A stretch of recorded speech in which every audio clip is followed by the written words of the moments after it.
আসসালামু আলাইকুম football fans.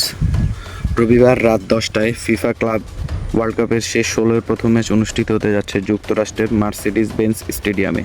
ম্যাচটি হতে যাচ্ছে ইন্টার মায়ামি ভার্সেস পিএসজির মধ্যে। শুরুতে লিওনেল মেসি সম্পর্কে বলা যাক।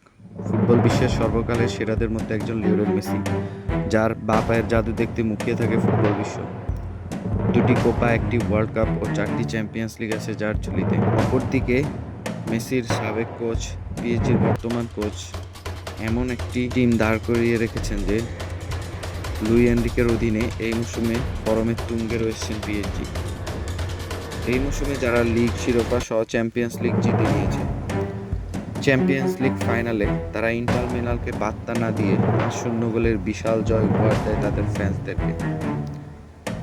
পিএসজি এই ম্যাচে তাদের সবচেয়ে বড় প্রতিপক্ষ হবে কন্ডিশন, অপরদিকে মেসিদের জন্য যেটা অ্যাডভান্টেজ। সর্বশেষ সেটা বলতে চাইবো যে ইন্টার মায়ামি ফ্যানরা তাকিয়ে থাকবে লিওনেল মেসির দিকে, যার বাঁ পায়ের জাদুতে ফ্যানদের আরও একটি উৎসবমুখর রাত উপহার দিতে চাইবেনই লিওনেল মেসি।